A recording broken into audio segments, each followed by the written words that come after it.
I like how when I was texting you earlier today about the blog that we're going to be doing for college football for all of the bowl games for Loaded Box, I said that it's going to be a live blog, and I said that don't feel obligated to have to write about every single game. And if I could just imagine your face, you probably looked like I told you to kill like one of your own family members. I feel like you took that very personal, like you were going to bet on everything. Yeah, I'm personally offended that you would think that I wouldn't actually have action on every single college football bowl game. 40 games, 40 bets. I will have money on every single one of those, one way or another. I need to apologize, and the only way I know how to apologize, DJ, is to have a beer with you. So with that, let's get loaded, because this is the Loaded Box Podcast. But we never finish first because we finished last. Could you hear that? I could hear that great, and I could taste that great as well. Well, welcome to the Loaded Box Podcast. I am Ben Morgan. That is DJ Primo.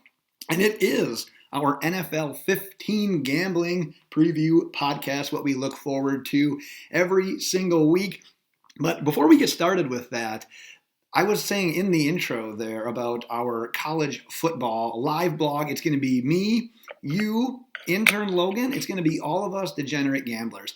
Literally just a free-for-all. Being able to share our thoughts with the world, to share our picks with the world. And I just imagine with the three of us, every single game is going to have like two people on one team and one with the other. We're never going to agree, and we're all just going to talk shit when the other team loses. Well, there's one thing you need to learn is that me and Logan bet the same thing on every single game. Because last year we started a thing where That's right. Yes. We study all the games together, and we're always on the same side. We started off rough. We went like 0-7 in like the first 7 games of the bowl, and we were reeling. We didn't know what was going on. We sprinkled a couple in, and then about week 2.5 there, somewhere in that area, we went on the famous 24-0 run. Wait. 2 weeks ago, it was 38-0. What happened here? We're going backwards again? It was the most famous, just undefeated streak of winning that we've ever had in our lifetime. And I just rode his coattails to about 10-0, and then I helped in for about 15 myself. It was incredible. Oh, I love it. And like I said, I feel bad for even bringing up the idea that you wouldn't bet on all of them. I need to punish myself once again. I think I'll just keep drinking. And this is last year when I had to track all of my bets on an actual notebook, okay? That was the definition of a bookie, because I write it down on a notebook, and the bookie was keeping it track. Now, I can just go online and I'm screwed. Like, I can go online and just enter the bet. It's too simple. You can be hammered. You can just wake up. You can wake up in the middle of the night. You can do whatever you want and make bets. And that's where it gets dangerous, is that you can, like, just get drunk and come home and do it. It's a dangerous life we live with this degenerate gambling. Well, DJ, last week, in our NFL picks, I went 2-2. I broke even. You went 3-2-1. However, you lost a couple of your bigger plays. You lost 2 units. My year-to-date, I'm still above 500, but I'm just barely below with the units because I've lost some big plays. You might disagree with your record since you started with a fresh slate, apparently, a couple weeks ago. I have you at 28, 46, and 2. Yeah. The last 2 weeks, I am above 500, and I still think I'm up like a unit right now, so whatever. It's your world, DJ. We're just since we wiped the slate clean, I've been very good. So just pretend like the other record doesn't exist. I'm going to start doing that after every losing week. My record is going to be off the fucking charts. I did it after 10 losing weeks, though, or 12 losing weeks. Well, let's jump into some week 15. Maybe your new streak here can continue on, and we'll start it off with the Tampa Bay Bucs. They're favored by 3.5 at Detroit, over under of 47.5.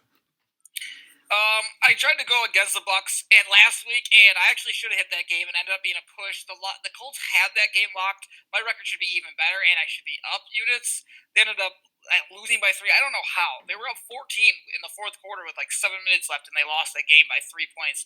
Unbelievable. It was a great game that no one watched. Like, I feel like that was probably an excellent game to watch, and I don't think anyone witnessed it. Oh, I mean, there was touchdown all the time, and I watched Red Zone, so I definitely saw a ton of that game. But I thought that would be the letdown games of the Bucs. It was for a majority of the game, and my other letdown game actually nailed it. This game, I don't know what to think. That Blau guy sucks. The Lions stink. They're just not really that good. Their secondary is bad. Like, they can't really play defense. I know Mike Evans is not going to play in this game if I'm mistaken here, but that number 17, I don't even know what his name. He just looks like Mike Evans. Like it just looked like another Mike Evans on the field. They're just growing Mike Evans and Chris Godwin's off trees in Tampa Bay. I was confused by that, so I kept thinking Mike Evans was catching balls still in that game, even after he blew his hamstring on that long touchdown. I wanna card this game. I really do. I think the Bucs can blow the Lions out because I don't think the Lions just have the legs at all. I just don't think they can do anything against this Bucs defense. Yeah, let's do it. Let's go Bucs minus 3.5. Just don't see the Bucs. I can't see the Lions moving the ball. This Bucs defense is decent. The secondary stinks, but they've got a third-string quarterback in there, so I'm not worried about that. They don't have Marvin Jones. You said so many things that I want to hit on. I think there was a pun in there where you said this Lions team blows. You had that. And then I can't even remember what you were talking about with the Bucs where I wanted to point something out. And here's another one. I made a recommendation to you a couple of weeks ago. I said selective. DJ, that's your word of the day. Be selective. All you did there was you just talk yourself into the game. You talk yourself into a gamble, and you're only one beer deep. What the hell's going to happen bowl season when you have multiple weeks off of work and you're just sitting in front of your computer? Look, my thing is just keep talking until I convince myself I like it. And that's all I have to do. I love it. I just convinced myself I love the Bucs in this game. I just threw three units on it. I don't see how Lions hang in this game at all. It's funny because I tell you to be selective, and here I am, the selective guy. I usually do 3 or 4 bets per week, and I'm already carding the first game. However, I'm exactly opposite of you. I'm going 1 unit on the Lions. You talked about the Mike Evans injury. The Mike Evans injury makes Jameis Winston worse. It lowers the value of Chris Godwin. The offense is going to struggle a little bit. They already can't run the ball. I mean, they've got guys that people know, but they still don't do it. Defensively, yeah, they can stop the run. Guess what the Lions don't do? The Lions don't run the ball. Kenny Galladay is going to be fine. Blal's going to be fine. I think the Lions are going to play better at home here. They can lose this game. I would do a little DJ Primo, sprinkle a little on the money line on this one if I was really feeling antsy and giddy on this one. But since it's the first one, I'm going to kind of pull back a little bit. But I am going to take the points. I am going to take the Lions for a 1-unit play. I love our head-to-head matchups. I actually think this is maybe your best year of head-to-head matchups against me, but historically I've kicked your ass head-to-head. It is. I think it's time for me to bounce back. Last year I think I won one of our head-to-head matchups. It was embarrassing. I dominate. Let's move on to the Eagles, favored by 4.5 at the R-words, over under 40. What do you got?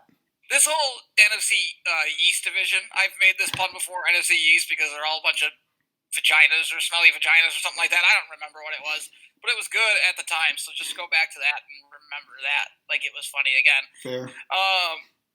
I hate it. I hate this. I don't like anything about it. I just assume the weather now out east is always bad on Sunday. It's like right after Thanksgiving happens, you just assume that the weather's always going to be shitty in the east or the Midwest. And I haven't seen anything suggesting that these teams can score touchdowns. Like the Eagles couldn't score against the Giants, and the Redskins defense is better than the Giants. And I just assume the weather is going to be bad. So I would actually lean the under if I was going to bet. I'm not going to because I hate this crap. I would actually sprinkle, if I was going to, which I might convince myself on Sunday to sprinkle some Redskins money line in this game. I could see the Redskins winning this game straight up. I have a feeling it's going to be one of those weeks where we just disagree because I'm not carding this one, but I think if the Eagles are going to try to be serious here, which I don't think any of those NFC East teams are, if they have a chance, which they do now after beating the Giants last week, they're going to have to start showing up at some point. And it's not like playing against the Redskins is a difficult challenge. You talked about the defense. Yes, the defense is better than what we probably gave them credit for throughout the year. But it's only 4.5 points. It's still the R-words. The Eagles still have a bit of potential on that offense. They just have to start playing offense earlier rather than waiting for the very end of the game to either try to play catch-up and make this come-behind win. It's not a team I'd bet on like confidently, but if I have to make a pick on this one, I think the Eagles can win this one by 7. So I'm not too worried about that amount of points. Not carding it, but taking the Eagles. Yep. Ooh, here's a good one for you, DJ. I'm excited to see what you have to say here because I actually think maybe you're going to provide some insight this week. Oh, I got that look on your face. It makes me think you might not. The game is the Chicago Bears at the Green Bay Packers. The home team is favored by 4. The over-under is 40.5. The over-under on you talking about this game is at 3.5. I'm starting to lean towards the under. What do you got? I got the Bears straight up and a Bears against the spread. But Whoa, it went over. Just to be nice, I will give you guys a tidbit. I'm not going to give you analysis. I'm going to tell you that this game started at -7. The Packers opened it up at 7, and it dropped down to 4. Now, don't get fooled and think that it drops down to 4 because Vegas all of a sudden thinks the Packers are just 4-point better. It means that a ton of money was coming in on the Bears immediately, so they had to bring the line way down to get money to go back on the Packers side of it. So just think of it as the Las Vegas actually thought originally that the Packers are 7 points better than the Bears. Just think about that way. Think about it that way. That's how you have to think about it. And 3 points for a line adjustment is pretty big. That's usually what happens like when you have like an injury to a quarterback. Obviously, that's not the case here. But nope. I sort of get it. We've seen a little bit better action from the Bears. But Jesus, it's the Packers at home against the Bears. I mean, I did a little bit of dogging on the team in our fantasy podcast earlier this week, but I still couldn't imagine betting on the Bears. Do you remember how anemic that offense has looked basically until the last couple of weeks? Still don't trust them running the ball. The one shining thing they have going right now is Allen Robinson. Don't you think Jair Alexander, does he shadow wide receivers? Is he going to be on him constantly in that game? He doesn't shadow. He stays on the offense's right. Okay. Well, this week I'm going to call the Packers. I'm going to have them shadow Allen Robinson and just try to take him away. Actually, it doesn't matter because we saw a couple of weeks ago Anthony Miller was the guy that had the game. So they are starting to spread it out a little bit more. But I believe in the Packers pass rush. I believe in Alexander. The defense has been remarkably improved compared to the last few years. And geez, at some point, someone other than Aaron Jones is going to pop off. Whether it's Adams, whether it's your Lizard King, Alan Lazard, whoever it is, I'm with, like, as long as the public's all over the Bears and dropping that number down, hell, let's bring it to 3 and then let's jump on the Packers. Wouldn't that be the thing to do? Oh, yeah, absolutely. I mean, Bears. I almost talked you into it. I almost tricked you. The times I've gotten too excited about the Packers just haven't worked out. You know, I love watching these Bears fans. It's my favorite thing is Bears fans this weekend, just like, Bears are back, Bears this. They have killed this team off. I follow way too many Bears fans on the interwebs, and they have killed this team off 2 to 3 times, and being in Madison, Wisconsin. And now all of a sudden they're alive again, and they have this hope. Even though there's 3 games left, they're 7-6, and they have the Vikings and the Packers, right, and the Seahawks and the Niners and the Rams coming back, all ahead of them. Like, good luck, Bears. Yeah, fans. Exactly.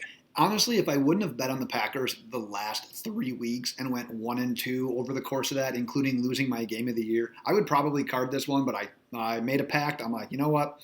Just not going to card the Packers for a little while here. So I am going to take this one off. Let's go on to the Patriots. Favored by 8.5 at the Bengals, over under of 40.5. Go DJ. This is weird for me. I do not think the Patriots are a very good football team. They're cheating. They're on to Cincinnati. They have videotapes out there. That's what they do. They're using independent contractors to pretend like they're not cheating, and it's like, oh yeah, okay, it's an independent contractor. Like, you're hiring them to cheat for you, but they're independent. You know times are hard when you're video recording the Bengals sideline. That's how desperate you are for a win. That's how bad it is. Andy Dalton has been playing pretty solid. Bengals pass defense is actually really good. Playing good, improved, crazy. They struggle against the run, but the pass offense doesn't excite me. They can't run block. I don't think they can do anything. 8.5 points is too much. Oh. I'm going to be opposite of you. I'm going Bengals. Spoiler alert. I'm going to go 1 unit, but 8.5 points is just too much. I think the Bengals will hang in the game, and you're going to hear boos all the way from Foxborough, even though it's in Cincinnati. Right? Yes, it is in Cincinnati, and you spoiled my pick there because this is my biggest play of the week, DJ. Not only are the Patriots the better team, not only are the Patriots the desperate team, not only is one of these teams playing for the first pick in the NFL draft, but this other team that's favored also was cheating all last week. Like, sign me up for that. When's the last time? I never said the Bengals would win. What's that? I never said the Bengals would win. That's fair. But when's the last time the Patriots cheated and it didn't really work out for them? Like Spygate seemed to be fairly successful. Deflating a football seemed fairly successful. Cheating against the Bengals has to be a shoo-in. Like you have to be 10 points better than this team. I don't care that it's on the road. That's not a thing to me. The Patriots over the last few weeks, two especially with the losses, have looked miserable. There's a team to get right against. It's the Bengals. If there's a team that's going to bounce back and start playing better football as we get closer to the playoffs, it's the damn Patriots. They're going to have a statement win at some point here. And I don't even think beating the Bengals by 20 is a statement win because teams routinely have done that this year. But Tom Brady has said over and over again, you don't need to be the best team in September. You don't need to be the best team in October. Late November is when you need to start hitting your stride. They hadn't yet. They're going to try to start. They haven't yet. They haven't yet. For the first time in 17 years, they haven't done it, damn it. I told you this is the end of the Patriots. I made my prediction. I've never made this before. You got to be right at some point. No, I've never said it before. That's my calling. I've never said this before. This is my one time. The Patriots, the dynasty ends and never returns. I'm going back. I think I heard this last year. I'm going to go back. No, this was earlier this year. I've been saying it all year. 2 units, Patriots, my game of the week. Okay. We got to see who we're going head to head again. It's like every other game this week. Listen. Did you just tell me to listen? Let's go. Yeah. I have this analysis that has a comparison to what the Patriots are doing with this cheating thing. So you know how much I watch college basketball? And then come NCAA tournament time, I study so hard. And I do terrible in the bracket, right? Dude, I'm in your boat, yes. The Patriots are way better than they're better than the Bengals, obviously. They just need to let them trust themselves. They are studying too hard for the Bengals, and they end up overthinking it and fucking themselves over. You make yourself worse by trying to cheat against a Bengals team who's really bad. You never know what the Bengals are going to do because they don't have any idea on a week-to-week basis. I'm not going to lie. I actually love that analogy. That is fantastic, but it's not going to change my bet. I'm still going 2 units on the Patriots, and I'm going to talk about it next week. Hey. All right, I'm carding this next game as well, but I'm going to let you talk about it. Kind of an important matchup here in the AFC South. It's Houston going to Tennessee to play the Titans. Home team Titans favored by 2.5. We have an over-under of 50. I think the games kind of sucked this weekend, but this is wild. This is like a Thursday night football game back in the day that's garbage, or like a wild card weekend when the AFC accidentally gets 2 teams in or whatever, and it's the Titans versus the Texans and the division winner, and a wild card that you just don't want to watch. But now I want to watch it. Because Tyler Tannehill has turned this team into a monster. The Texans just coming off getting murdered. I usually would side with the team coming off, a good team coming off just a shellacking. But this Texans defense is so bad on the road, secondary-wise, and Ryan Tannehill and Derrick Henry have been so good. I'm going to end up betting this. I'm not going to card it now, but I would 100% side with the Titans and the Titans against the spread and the Titans straight up. 100%. I thought you were going to give the analysis that I was going to give, and then you totally did the old 180. Because, yes, I love the better team coming off of a terrible loss, playing and getting points against a team that I think is worse, coming off of a fairly good win. I mean, going to Oakland doesn't sound super challenging, but when you're the Titans, hey, a win is a win. What I would dream here, though, is moving this line up to 3. Because one way or another, I think it's going to be a close game. And if the Titans win, I don't see it being by all that much. I'm going to take the Texans straight up, obviously taking them against the spread. I'd wait it out. I would hope that it goes up to 3. If not, pay a little extra, bump it up to 3. DJ, I know you don't like that strategy, but do it anyways. I'm doing 1 unit on the Texans. I think at some point Tyler Tannehill is going to turn back into Ryan Tannehill. Maybe it's not this week, though, because like you said, Texans defense, ever since Watt got hurt, man, it just hasn't quite been there. But who are you taking in a shootout? Deshaun Watson or your boy Tyler Tannehill? There's nobody I'm taking over Tyler Tannehill right now. There's 3. Go check my article. I listed 3 quarterbacks in fantasy football that I would play over Tyler Tannehill, and the rest I would play Tyler Tannehill over everybody else. I love it every time we say that name and it just rolls off so smooth. I think of anyone who might be a first-time listener just being so confused as to what a Tyler Tannehill is. I hot team is hot, and they're rolling, and their defense is good, and everybody. I think this is a thing where everybody's going to bet the Texans and the Titans are going to cover, and everybody's going to bet the Patriots and the Bengals are going to cover because they think they're good teams coming off of losses, and they're going to get right, and they're just not. I think the public's going to side, but it's going to be massively on those two teams, and they shouldn't be. Well, we're squared up again. Next week we'll be able to thinking like Vegas right now. I feel like a shark. Like I feel like there's numbers running. I'm Rain Man right now, and I'm just owning you. This numbers running. It's card 5 units. It's on the card. I'm so confident. I've got more confident in this Titans game. Keep talking until the units increase. I love the strategy. Selective, DJ. Selective. Let's go on to the next one. The Seahawks are favored by 6 on the road, coming off of a big loss to the Rams at Carolina, over-under of 48. What do you have here? What was the spread? Seahawks on the road by 6. I mean, I don't think that's enough. I'm not going to card it, but I don't see how the Seahawks don't win by 15, 20, 70. Like, Ron Rivera was fired, and this team has quit. They don't care. Kyle Allen's inept. This offense is inept. This pass defense just stopped learning how to be one of the best pass defenses in the league in Carolina. And they can't stop the run already.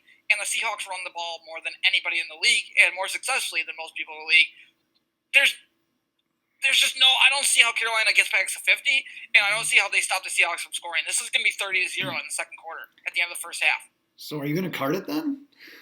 No, trying to be more selective, but I'm going to bet it. 30-0. You should bet the halftime spread if that's what your prediction is for the score. I actually should. I should bet the first half spread. I don't have much on this one, honestly, DJ, because on our agenda for my against the spread pick, I currently have penciled in game time call, which means I went into this not knowing who the hell I was going to pick. So I don't want to waste a bunch of time giving analysis that I don't even believe in.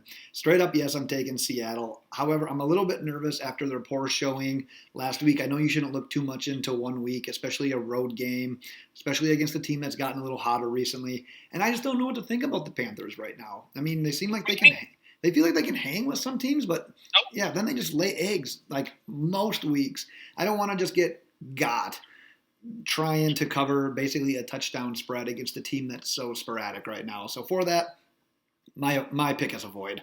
Let's go into the Broncos at the Chiefs. Chiefs favored by 9.5, over under a 45.5. Doesn't it feel like that's just too many teams, too many points against an invigorated Broncos team that's got Drew Lock coming out all jacked up? Obviously, this pass defense for the Chiefs has been good, but this run defense stinks. And the Chiefs just aren't they're not blowing anybody out at this point in the world. And the Broncos are a team that can keep it close. The line seems a little bit radish to me. Like, it makes me want to think it's the Broncos just because they're playing good right now, which makes me lean the Chiefs straight up and against the spread. So I'll lean that way, but I'm not going to play it. But the rat line, if you want to bet this game, rat line is the Chiefs minus 9.5. I would take the Chiefs in this game. It's crazy. I'm just looking at the Broncos scores basically after their first game against the Chiefs. And if you remember this game, can't remember exactly what night it was, but it was a primetime game where I think that was the game where Mahomes got hurt on the quarterback sneak. But this is still when Joe Flacco was playing, and they gave up. They looked like they literally gave up on the field. They lost by 24. Since then, they lost by 2. They won by 5. They lost by 4. They lost by 17 to the Bills. That sucked. But then they beat the Chargers by 3, and they beat the Texans by 14. They're either winning or they're usually in these games. And I know the Chiefs are that kind of team that can obviously beat anyone. They can a 10-point spread for the Chiefs isn't a crazy number to have to cover. However, man, the Broncos have looked so much better with Drew Lock. And like you said, if they can keep this one somewhat close and the Chiefs continue to struggle against the run, Freeman can have a day. Lindsey can have a day. It's going to make Locke more effective. I'm with you. I'm probably taking the Chiefs straight up here, but if I'm going to bet on this game, I'm going to take the Broncos. I'm not confident in it enough to card it, but if I was making a recommendation, it would be Broncos all day. That's because you're a rap boy. Thanks. Dolphins at Giants in the shittiest game of the week. The No. Giants are favored No. by Giants are favored by 3.5, over under of 46. Do you have anything for us here, DJ? Is Eli Manning still playing? The report I read earlier today, we're recording this on Wednesday night, said all signs point to Eli Manning starting once again. I almost bet $1 million on the spread last week and hit it. I don't care though. Don't care. We're in week 15. It's just like this is a game that's like fuck it. Who cares? Like this shouldn't even be televised anymore. Well, both fan bases want the loss, right? Yeah, that's true. Like me and a buddy texted you good loss just a week ago. Was that with the Dolphins and the Jets? Simultaneously, I got the same text as the Jets beat the Dolphins on a game-winning field goal that said good loss. It was fantastic timing. What an incredible life that you have to live there. Yeah, it's something. The Giants are playing for Chase Young, and the Dolphins are still playing for Tua. So, yeah, who the hell's going to win this game? Maybe the home team? I don't know. Eli looks rejuvenated as of last Monday anyways, despite that they blew it to the Eagles. Oh, I just don't like the Dolphins playing in New York 2 weeks in a row, a place that they historically struggle, especially in December. I wouldn't ever tell anyone to bet on the Giants with their actual real money. So I'm going to do a no play here. But Jesus, the Dolphins can be had on the ground. They can be had through the air. Devontae Parker and Albert Wilson just got concussions last week. Like, you're looking for something as a Dolphins fan. And you know what? Like, so that's what I dedicated this season to as a Dolphins fan. I dedicated it to watching certain players to see how they'll do, to see if they're going to be part of the future. I was really looking forward. I've been watching Devontae Parker the last few weeks. It's been great. I'm like, all right, now Albert Wilson needs to show up. They both exited the game at halftime, and the second half was just blood everywhere. Like, what the fuck am I watching?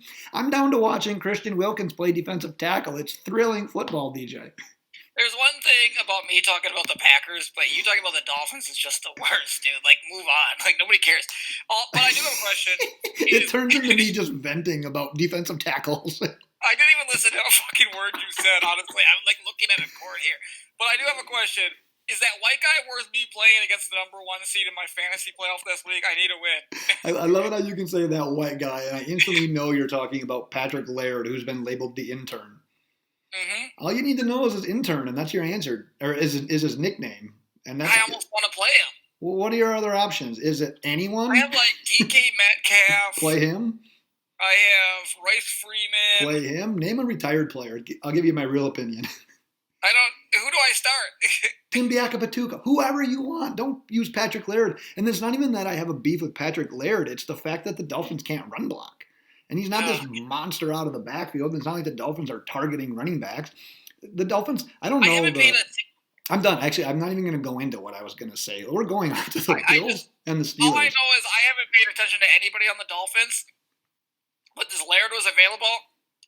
I need to win, and I don't want to play Le'Veon Bell. I've got Aaron Jones and Devil Singletary. I'm playing the two of them over Le'Veon Bell. And I'm like, I'm just not going to play Le'Veon Bell on a Thursday night. And I wrote about him in my Start Sit article with Adam Gase right now. Go read why. But I can't fathom playing Le'Veon Bell. I honestly don't even know if he's going to end up seeing the field. Like, I don't trust the arrogance and what's the Adam Gase? Yes, of Adam Gase. There's another word. I know his name. I was trying to think of another really bad word to call him. Just the ineptitude, the idiocy, everything of Adam Gase. He's so cocky, I just could imagine him just being like, well, I'm not going to play him at all.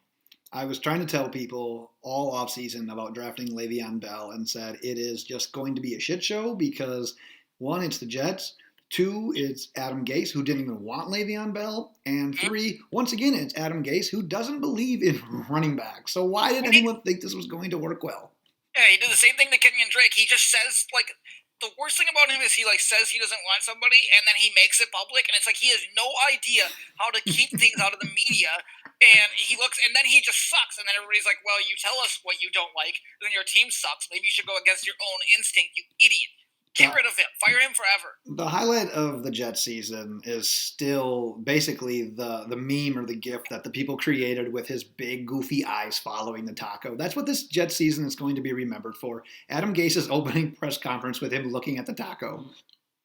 Yeah, that guy just doesn't know what to do when the press gets around. Oh, we spent way too much time talking about the Dolphins and the Jets. Let's move on to the Bills and the Steelers. It's Pittsburgh favored by 2.5, over under of 36.5. I actually have loved this game going into it. I think the Bills run away with this game. Whoa. I will 3-unit the Bills on this. 4-unit the Bills. Make it 5. I will 4-unit the Bills. I just don't think the Steelers have a chance. Like, this is a really good Bills defense who slowed down Lamar Jackson last week. And Right. I can't imagine Duck does anything. James Conner, I think, is coming back off an injury. Yep. And he's just going to get re-injured again. Likely. This Steelers defense is good, but this Bills offense is like, it's disciplined enough where they just don't turn the ball over, really. Josh Allen hasn't made big mistakes. And I just can't see the Steelers moving the ball. Like, the Bills are, I think the Steelers just get straight up exposed in this game. I think the Bills actually end up running away with this game. I'm with you. We're going to share a game here, finally. I'm going 1 unit on Buffalo as well. One thing that scares me, and why I'm only doing a unit, is because I think the Steelers started the season like 1-3 or whatever it ended up being after Roethlisberger went down. Wait, isn't that the Sunday night game? Why are we talking about this so early? I put it on backwards. Great catch. What's crazy about this team is the fact that they've either like been in or won like every single game, and I continue to cheer against them, and they continue to find a way. The crazy thing is they continue to just play these cupcakes. They beat the Dolphins. They had a crazy win against the Colts. They split against the Browns, who are trash. They beat the Rams when the Rams were down. They beat a struggling Bengals team by 6. And then they had to have a close-ass game at Arizona last week. I'm with you, and what I love about this game is we have a team in the Bills who have been playing very well this season, coming off of a tough loss. They need to rebound. They still see great things coming here with the potential shot at the AFC East, at a wild card spot. You're going to get like a rejuvenated Bills team against the Steelers team that eventually has to lose one of these close games. I would still play it out like I did earlier. I forgot which game it was. Since it's 2.5, I would like the 3. I would maybe bump it up. But man, I have to take the Bills with that strategy of taking who I think is the better team, getting points, coming off of a close loss. I'm going to go Bills for a unit. Unit. G-unit. Jags at Redskins. Not the Redskins. Ooh, Nope. And I swore. Jags at Raiders. Raiders by 6.5, over under a 45.5. Look, I'm on record saying I like the Raiders' Derek Carr this week.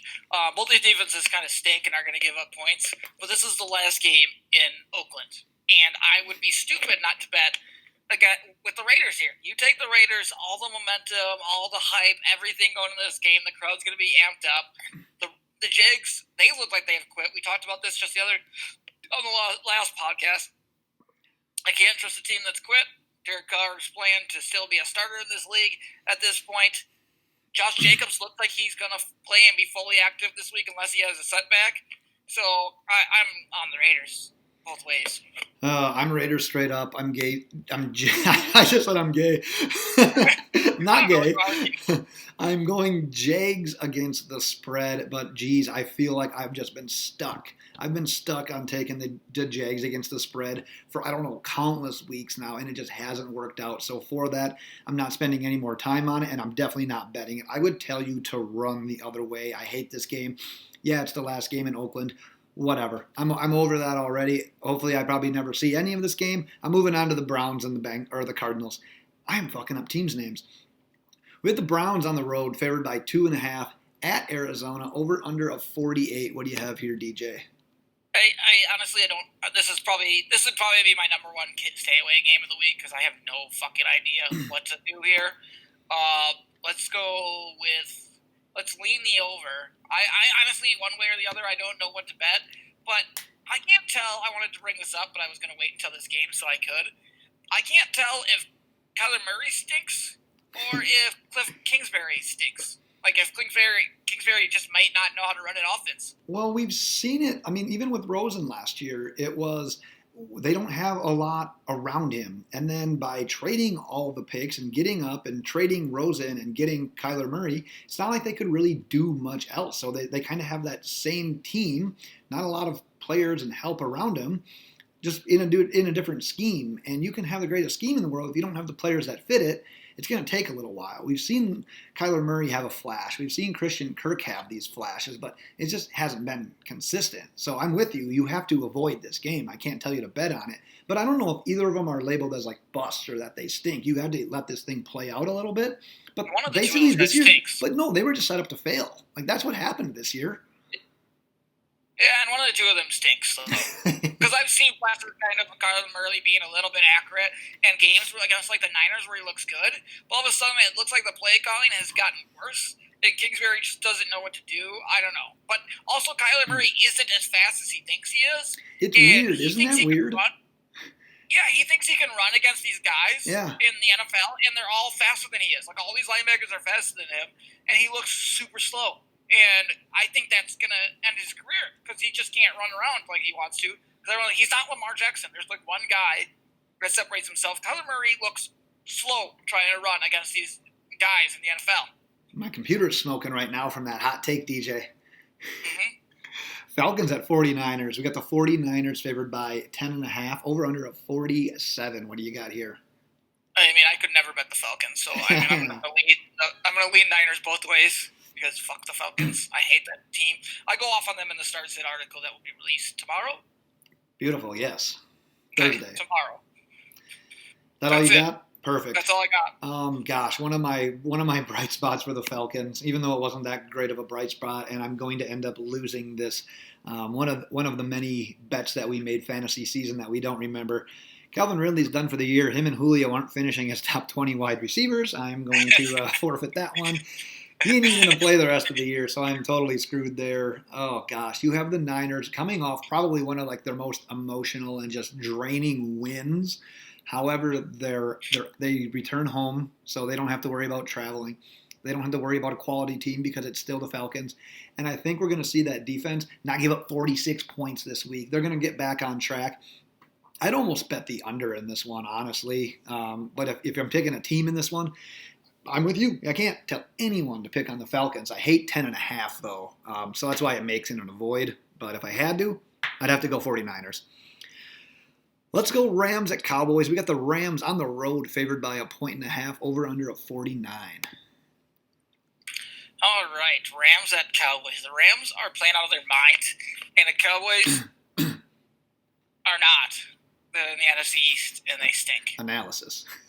But quit fucking with your ear as well, by the way, because you're killing people's eardrums that are listening to this with their headphones in. Is it that sensitive? Jesus. It's like the old tip. Or maybe it's like ASMR. It's just like. Oh, maybe they like it actually. Yeah, I mean, like that deep ear. Now, whoever actually loves that stuff is like, Ben, you asshole! Why did you make that stop? Should I just whisper the entire time? Should I just keep whispering now like this? And then I can talk like this and they can get all excited and go, they're all excited now? Someone literally just needs to go change their underwear. They clean the pants.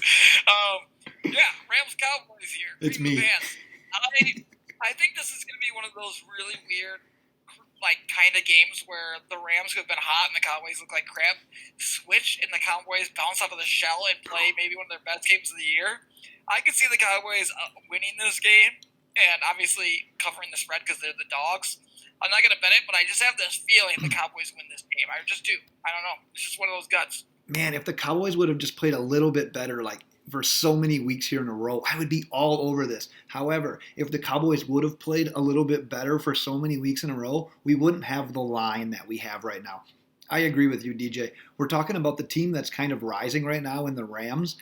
I expect a bit of a fall versus the Cowboys, who are in that same position as the Eagles, where the division is there for the taking. A playoff spot is literally up for grabs. They're at home, a chance to make a statement win. You're getting points. Like, I love the Cowboys here. The only reason I don't have it on my card, because I've had so much faith in them through this struggle that they've been into, and no matter who they play, no matter what they do, they can't snap out of it. So, yes, I would actually tell rich people, bet on the Cowboys. Try to make more money. If you're balling on a budget here, maybe don't bet on this game. Just kind of suck it up and just avoid this one. But, dude, I'm with you 100% on this one. This could be a late card ad for me, taking the Cowboys here. At home against a team who's underperformed this year, getting points. I love the Cowboys. Sweet. Next. Vikings favored by 2.5 at Chargers. We have an over-under of 44.5. I am going to end up carding this game. It's only going to be one unit. But it's just because I need the Vikings to win, to lose, and I really want the Vikings to lose. So I want to be able to cheer for the Chargers doubly hard. Philip Rivers may be getting hot. Who knows? After his 38th birthday, lighten up. I've talked about Keenan Allen just tearing up the secondary. They got Austin Eckler, who's just a matchup nightmare. They're going all the way out to L.A. Packers already struggled doing that. I think the Vikings struggle and have a down game as well against this team. Kirk Cousins stinks. What is it? Is this game at 3 o'clock? Probably at 3 o'clock. So it's not in that noon window where Kirk Cousins plays a little better. I think they struggle. I'm going to take the Chargers straight up and against the spread. I'm going against the spread, minus 2.5. No, let's do this. Let's go Chargers money line. Oh, shit. I don't know what it is. I'll let you know in a second. One unit versus the Vikings. Fair enough, man. I had the Vikings penciled in on this one, and then I remember listening. I don't remember what I was even listening to, but there was a stat that when the Vikings are either at home or if they're on the road indoors, they are legit. They have like some of the best records in football over the last few years. However, when they're on the road and it is an outdoor game, their record is terrible. That's exactly what we have here, so I cannot honestly tell anyone to bet on the Vikings just because of that stat alone. While I think the Chargers are beatable, that stat means something. Like there's something to that, and I feel like teams go out west and they struggle sometimes. Like you said, the Packers just did it recently a couple of times. I can't tell you to bet on the Vikings here. I also can't tell you to bet on the Chargers here. I do have the Chargers straight up.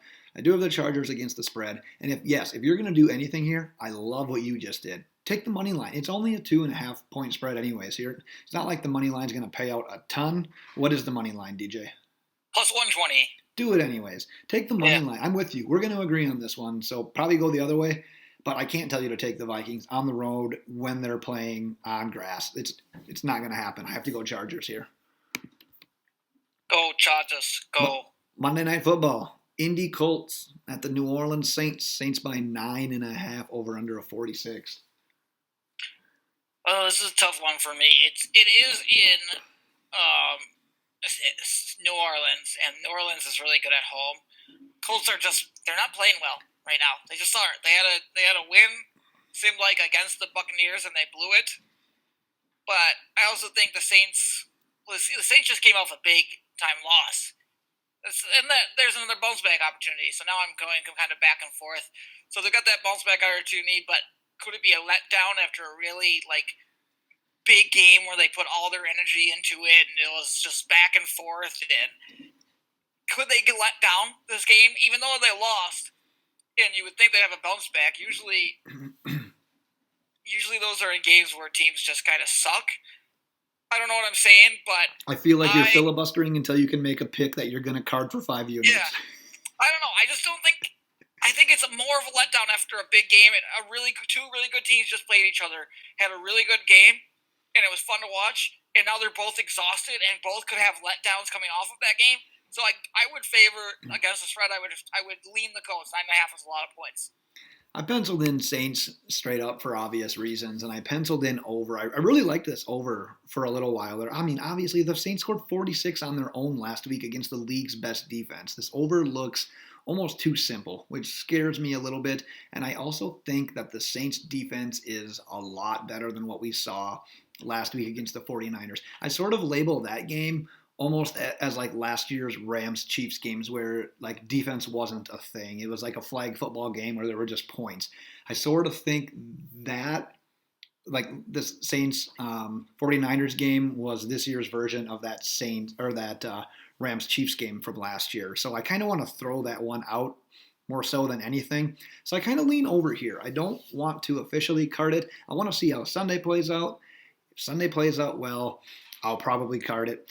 If Sunday doesn't play out all that well and I'm chasing, I'll probably end up carding it. So that, I'm not going to make it an official podcast pick at this time. However, I'm very, very tempted by this over. I'm proud of myself. I only have 5, and 4 out of the 5 are dogs, so that's a good sign. All right, there you go. You want to recap your picks? Yeah, let's go. We've got Bucs -3.5 versus the Lions, 3 units. Bengals +8.5 versus the Patriots, 1 small unit. Titans +2.5 versus the Texans, 5 units. Bills +2.5 versus the Steelers, 4 units. Chargers moneyline +120 versus the Vikings, 1 unit. And I, opposite of DJ, have the Lions against the Bucs getting 3.5 points for a unit. I've got the Patriots swallowing 8.5 points against the Bengals for 2 units. I have the Texans also swallowing 2.5 points for 1 unit against the Titans. And I have another dog. I've got the Bills for 1 unit at the Steelers, who are favored by 2.5. DJ, anything else for the greater good? My recap is so much better than yours of the games. Like, I'm so excited and invigorated, and you're just, like, boring and white. Is that what you want me to improve on for next week?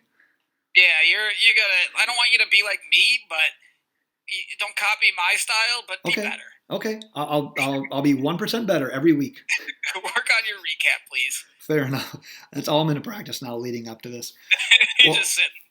As DJ has said through... Yelling at Mel as she's pushing out a baby. Recapping all of his games. Bills, 3.5. I don't even know what I'm doing yet. I just yelled Bills. As DJ has been talking about, his start-sit article is coming out on Thursday, so check that out on loadedboxpodcast.com along with our podcast and the rest of our articles. Check us out on Twitter at loadedbox. Next episode, we're going to be getting you ready for those fantasy football championships with our Week 16 fantasy football preview. We're available on iTunes, Google Play, Spotify, YouTube. Subscribe, rate, review. DJ, send us into the weekend. Bye!